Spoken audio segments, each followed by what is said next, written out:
स्वातंत्र्यासाठी बलिदान देणाऱ्या 1930 सालच्या चिरनेर जंगल सत्याग्रहातील पानदिवे येथील हुतात्मा परशुराम रामा पाटील यांच्या स्मारकाची पडझड आणि दुरावस्था झाली आहे. फरशा निखळून पडल्या आहेत तर स्मारकाचा रंग उडाला आहे. त्याचप्रमाणे पानदिवे येथील हुतात्मा स्मारकाकडे जाणाऱ्या रस्त्याची दुरावस्था झाली असून तेथून चालणे सुद्धा कठीण आहे. त्यामुळे छोटे मोठे अपघातही होत आहेत. नागरिकांमध्ये पर्यटकांमध्ये नाराजीचा सूर उमटत आहे. राज्याचे मुख्यमंत्री एकनाथ शिंदे यांनी देशाच्या स्वातंत्र्यासाठी बलिदान देणाऱ्या हुतात्मा शिल्प स्मारकाच्या देखभाल दुरुस्तीसाठी तातडीने निधी उपलब्ध करून देण्यासाठी पुढाकार घ्यावा अशी मागणी पानदिवे गावाला भेट देणारे पर्यटक नागरिक व्यक्त करीत आहेत. ब्रिटिश सत्तेविरोधात उरण पनवेल तालुक्यातील जनतेने चिरनेरच्या भूमीत 25 सप्टेंबर 1930 साली शांततेच्या मार्गाने आंदोलन उभारले.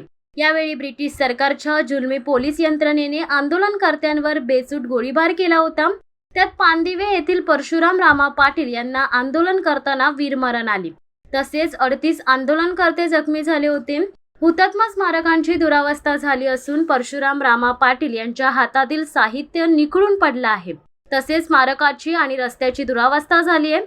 हुतात्म्यांच्या हातातील ध्वजाची, अंगावरील कपड्यांची पडझड झाली आहे. तर या स्मारकाला नवा लूक प्राप्त करून देण्यासाठी राज्याचे मुख्यमंत्री एकनाथ शिंदे यांनी लक्ष द्यावे अशी पानदिवे येथील हुतात्मा परशुराम रामा पाटील यांचे नातू भाईचंद पाटील यांनी मागणी केली आहे. शिवसत्ता टाइम्ससाठी प्रवीण पाटील, उरण. दे धडक बेधडक वृत्त देणाऱ्या आपल्या शिवसत्ता टाइम्स न्यूज चॅनलला लाल बटन दाबून सबस्क्राईब करा आणि बेल आयकॉनला क्लिक करायला विसरू नका.